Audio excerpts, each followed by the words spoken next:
You are listening to the Beyond the High Road podcast with Shelby Milford, episode number 62. Stay tuned. Welcome to Beyond the High Road.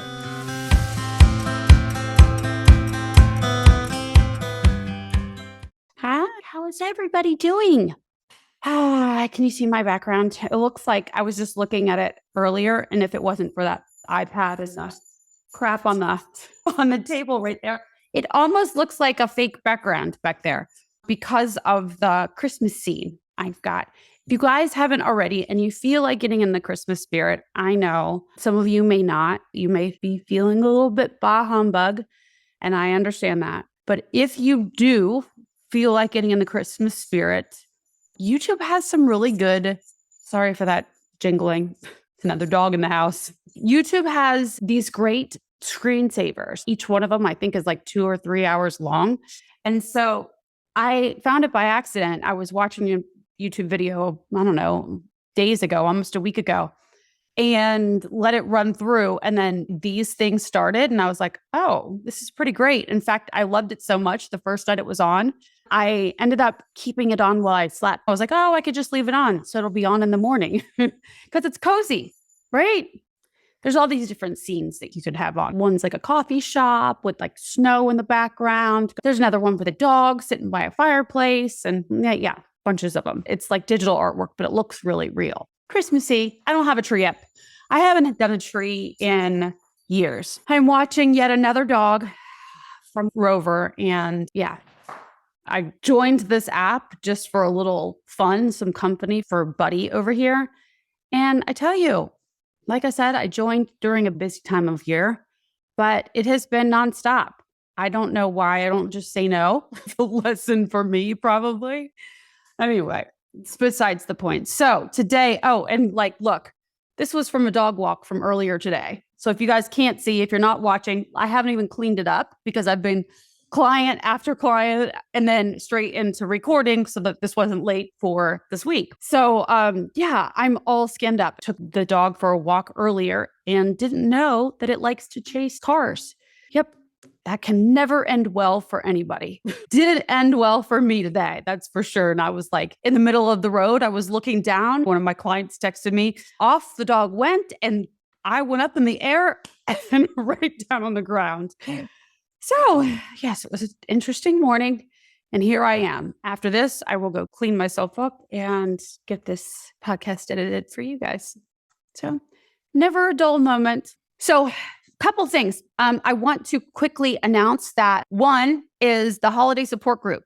Y'all, I really wanted to start it this Thursday, but I have only had the people from the Healing and Reinvention program, like the people that are already my current members, are the ones that have signed up for it. I have not had anybody else. So there are hundreds out there of you guys. I know this, like hundreds of weekly listeners, hundreds, almost up to 1,000 of you guys. So I know you're out there. If you want to come to a weekly support group, okay, I'm not doing the coaching there unless you wanted me to. For this support group, I'm just facilitating it. I'm just there. I'm going to let you guys do the chit-chatting, okay? Unless you specifically ask, can I have coaching? Otherwise, this isn't a coaching thing. I'm just facilitating the support for the community for you guys, okay? I'm holding the Zoom meeting. So that is that'll be on, I'm wanting to say on Thursday nights because that's what the members have said. But I need to hear more from you guys in order to do it, to hold it this Thursday. Okay. So that's going to be a day after this is released. So bring a dinghy or send me a message. Okay. beyondthehighroad@gmail.com. Easy peasy. Okay. Hey, listen, also, I got a couple really lovely voice messages from my Spotify. Those of you who listen to through Spotify, thank you for my lovely voice messages this last week. I love you guys so much. And I want to say that, I haven't actually addressed the reviews and these kind of voice messages. They mean so much to me. On Spotify, you guys can leave comments for each episode, and I wish that I could respond to each one of those comments. I put a question like, what did you like or dislike about this episode? And so people will comment and I can publish them, click the button to publish them, but I can't respond. And I really, really wish that Spotify would add that feature. So, but anyway, just know that I see all of them because I have to click. It's like days after you do it, but I do see them and I publish them. So I thank you so much for taking the time to respond to those questions and telling me what you like and what you don't. I love seeing them, you guys. Please just know that your efforts, they are definitely not only noted, but I feel them. And so thank you so much. And those voice messages that I've gotten left this last week have been, thank you, so touching. And y'all help me just as much. I mean that. You really do. So that's that. And then also, I have a friend of mine who just published an ebook. She's another targeted mom, targeted parent. And she actually happened to be one of my coaching clients for a couple years. And during that entire time, she was writing this book. She put a lot of work into it, and it's got so much good information in there, you guys. And so it's for basically, she's speaking to all targeted parents, right? But really, especially if you're new to this, if this is something that you've just discovered is going on with you, she's got a lot of helpful information in there. She did a lot of research on the roles of the alienating parent, the alienated parent, and then the court systems and stuff like that. She's got a lot of really good information for anybody that's just discovering that this is what's happening. Okay. So the name of the book is called Divorce Pawns. I will put a link for it down in the show notes. Okay. So go get that for yourself. And if you know of anybody, if you're listening to this and you know of anybody that has just discovered, or they might be going through the beginnings of a separation or divorce, and this could be a possibility and you want to pass it along to somebody, it would be a great information source for anybody who's going through this. Okay. So there's that, Divorce Pawns. And it's free. It's free. It's a free book. Free. I was like, free? You're going to do it for free? That's crazy. Because I actually read a lot of the book as she was writing it. And she put a lot of work into this book. I mean, she was going through her master's during this. She put so much research into it and she's doing it for free. But anyway, okay. So that's that. Now I'm Chatty Cathy. Let's get on to the episode. So last week when I was talking with you guys, I mentioned something that I want to add context to and correct, basically, because I think it deserves clarification. I am willing to bet that none of you guys would have even batted an eye at it or thought it was incorrect. But I think me correcting it today might help one or two of you out there. So here goes. I mentioned last week, I said that I had an old resentment. And I want to tell you now, like here, that there are no old resentments. None of us have old resentments. We choose to feel resentment today about something that happened in the past. We choose it in the moment. And I know that may seem like I'm splitting hairs and that's like semantics. It is and it isn't. I think it's very helpful for me anyway to remind myself, especially when it comes to resentments and anger, that it's not like something happened back then and that caused an emotion back then that I'm still carrying with me. It doesn't happen that way. When we feel an emotion now, it's because of a thought that we're choosing to think now. Does that make sense? So like relevant for everybody here today, let's say you wrote an email to your ex asking about holiday visitation or parenting time, okay? And they have not responded to you.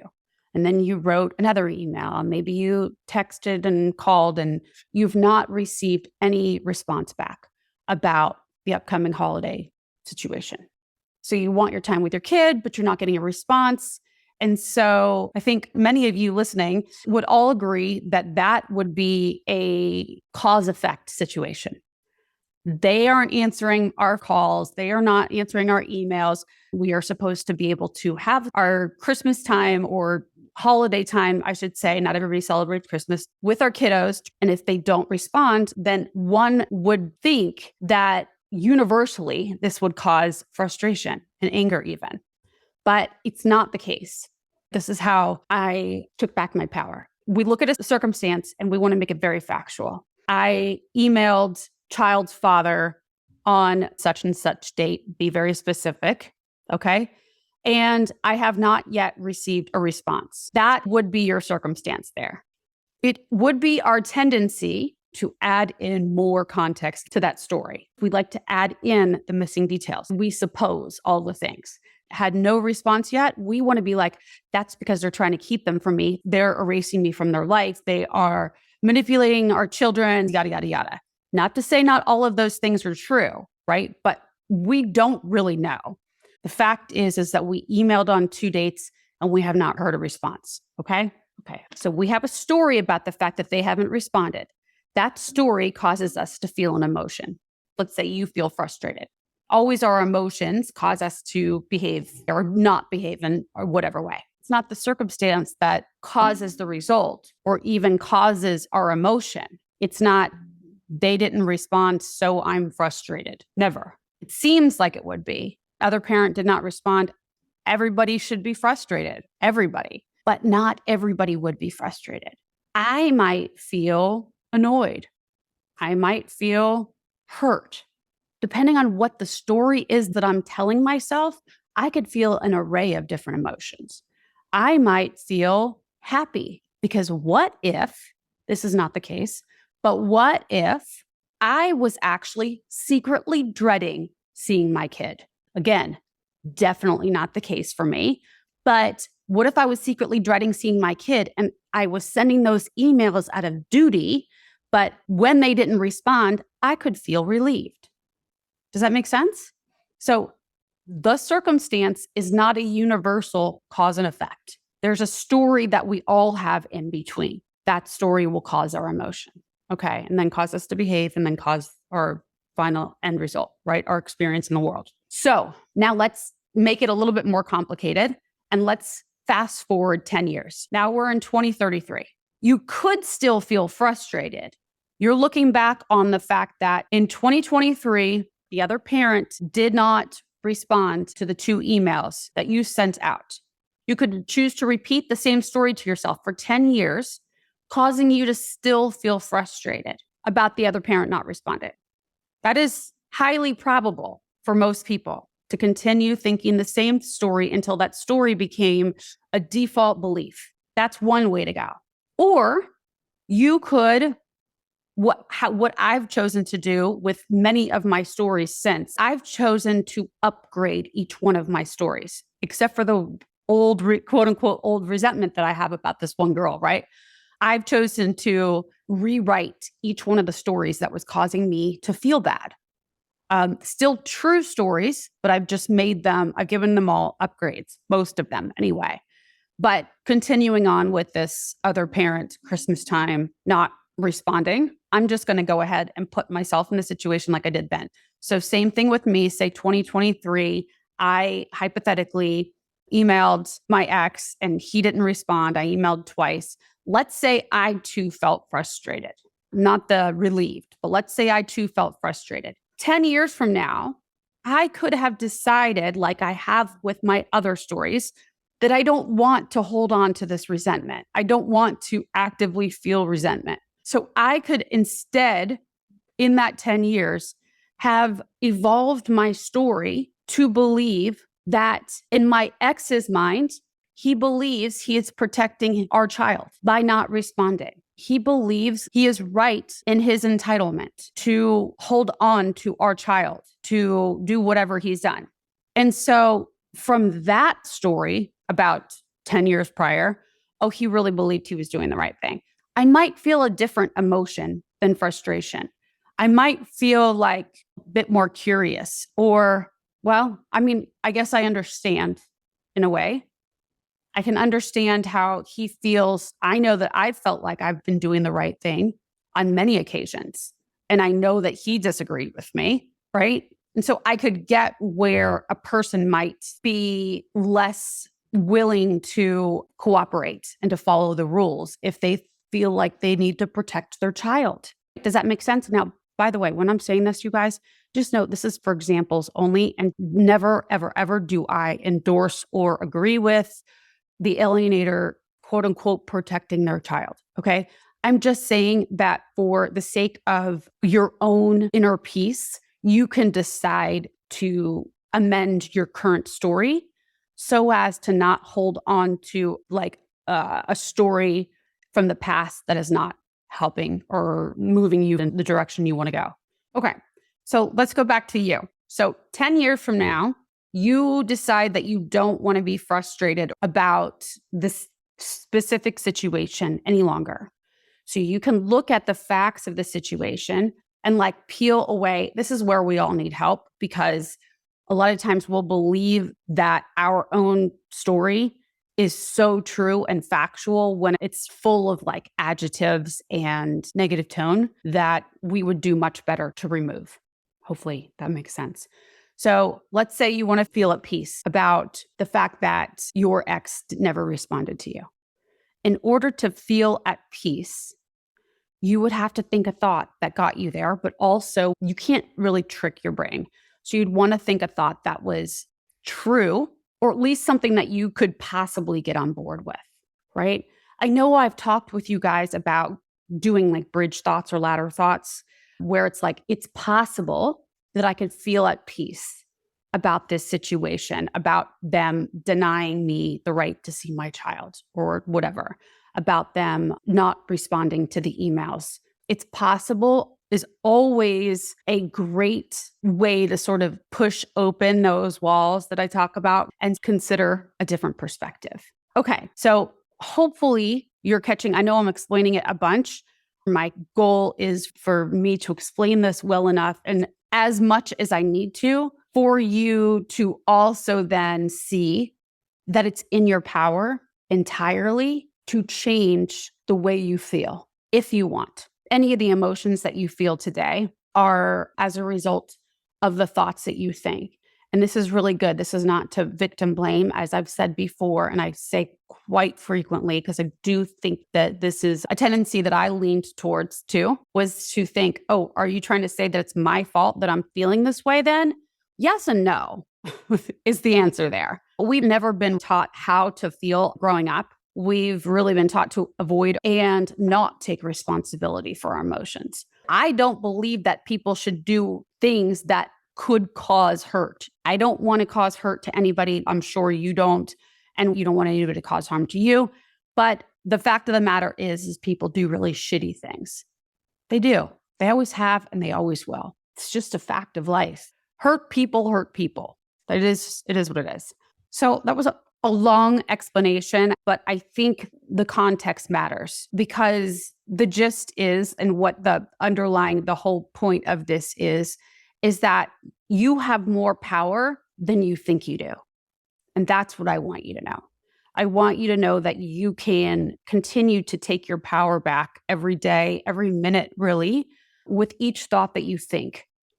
So each time that you tell yourself that you have like you're carrying old pain, or there's old resentment, or there's old wounds, right? All of those phrases, I think, end up causing you more pain in the now. Whatever your story is, you can upgrade and cause yourself to feel emotion in the now that feels better for you, one that feels more true for you today. Okay. So each one of those resentments that you're carrying today, that you're feeling today, find the story about it. That person was mean to me in 7th grade. My ex did yada, yada, yada. Decide how you want to feel about that now and moving forward. Is this something you want to continue to repeat to yourself and hold on to? Is this a story that you want to hold on to? If it's not worth it for you, because as I've also explained or shared with you before, is that you are the only one that's feeling your emotion, right? Only you. Nobody else is feeling this quote unquote old resentment or the pain of this old wound, quote unquote old wound. It is only you. So if that is not serving you anymore, which I'm going to just give you a hint and let you know that it's not, then find a story and an emotion that is useful to you. So resentment, I would categorize that, classify that as an indulgent emotion. Indulgent emotions are emotions like confusion, boredom, resentment. I would say doubtful could be self-pity is another one. Indecision, which is like confusion, saying that you're always busy. I'm busy. I'm just so busy. We're not ever really that busy. Maybe there's a lot of things that we need to do, but that's called managing our minds around our own time. But anyway, procrastination is another indulgent emotion. Blame, exhaustion can be an indulgent emotion. And there are some other ones, but just so you know, just so you have an idea, when we're in those indulgent emotions, it feels like that kind of backhanded good. It feels comfortable, feels like you're sitting in your own shit. You're like, Confusion is one that we as alienated parents really have a hard time. We end up sitting in confusion a lot, right? In indecision, because it's coming from the trauma, right? And coming from feeling like the damned if you do, damned if you don't, right? It was one of the hardest for me to get over. And so I don't want to get off topic too much, but just to let you know that it's always better to put one foot in front of the other and do something, even if it's a small decision. You don't need to make the big decisions in moments of duress, as you know, but putting one foot in front of the other and continuing motion is super, super helpful to move yourself from the indulgent emotion of confusion or indecision. Anyway, back to where I was with resentment. I believe that resentment can be indulgent and therefore unuseful. And plus, it just feels like shit. Anger is an emotion that I think can be useful. In fact, I know that I've gotten a lot accomplished from the place of anger. Anger can be very motivating. Without anger, we wouldn't have peaceful protesting. We wouldn't have all kinds of protesting, really. But I have chosen anger on purpose many times since starting this work. Anger has helped me to move myself through and out of places that I no longer wanted to be, like mentally, emotionally, and physically. So anger, I think, is useful, but feeling resentful, bitter, feeling slighted, betrayed, choosing to continue to feel betrayed is only a cover up for the real core emotion. And it is not effective at all. To continue to feel the emotion of being betrayed is a bitter existence. And so it's not one that I choose to feel on purpose when I'm mindfully living my life. So I know this episode is a bit more meta, but this is actually, these mental and emotional shifts are what caused me to move from living in resentment and victimhood and confusion and doubt and all the other feelings into a place of action and feeling in control and in charge of my life and feeling purposed, and that I'm living a life of meaning. This exact work right here. So back to the beginning, there are no old resentments. There is no old pain. If you're living in resentment, your thoughts about whatever circumstance happened has not been processed. And so you need to let the story out, talk it out, even if it's to yourself, but preferably talk it out with either a therapist or a coach or a friend, somebody that you trust. But continue to talk and talk and talk and talk some more. Writing also helps. As long as you're getting it out from inside of your body into the ether, express it out so that you can come up with a new, more functional way that serves you, therefore serving the people around you in your world. I think that we all have a responsibility as humans to share who we are, like truly who we are, with the world. I mean, you don't have to believe this if you don't want to, but I truly believe that we all have this desire to feel understood, to be heard for a reason. Because here's the kicker. If you are feeling resentful, you're feeling bitter, you're feeling betrayed, what happens? You end up putting a wall up. You end up putting a wall up and curtailing what you show to the world. Then guess what? You're going to think that what you have to say isn't worth hearing because you feel like you have to put a filter on yourself, right? You're too busy feeling betrayed and bitter and resentful. So you don't make your mark on the world like you want to, like you crave to do, as all humans do. So you shut yourself out from the world more than you already feel shut out because of alienation. Okay. So then you don't feel heard. You can't express yourself to your fullest and live into the true full you that you know you are deep down inside. The best you, the best version of you. These emotions that you may not even realize that you're choosing are causing you to show up in an inauthentic way, in a disingenuine way. Public speaking. I had a problem with this. I'm now starting to overcome it. I'm getting better and better at it with practice. But it's because my thought was always, they're going to misunderstand me. I was too busy concerning myself with what they thought, so I wasn't able to show up as my real self. And then when I don't show up as my real self, then I don't feel heard. You, whoever my audience is, can't really understand who I am because I'm not being myself. Hopefully I'm making sense here. It's just that the wall that you put up as a result of feeling resentment, bitterness, betrayal, whatever it is you feel, that wall that you put up will only perpetuate itself. And then you will continue to feel judged. You will continue to feel isolated and alone, not enough. And then you're not heard by others. Therefore, you're not serving others. And this world's not going around in the way it should. There's too much resistance then. I say this to me too. Just know that. The sooner that you can become aware of the thoughts that are causing you to feel these indulgent emotions and whatever other feelings you have that aren't helping you, the sooner that you can start to show up as your true self in whatever area, modality, platform you choose. Everybody has got a different way of expressing themselves. It may be up on a stage in front of thousands of people. Maybe that's your dream. Or maybe it's just to live your life in the day-to-day and show up in a way that brightens the days of those who you interact with throughout your, daily work and chores and whatever it is. We're all different.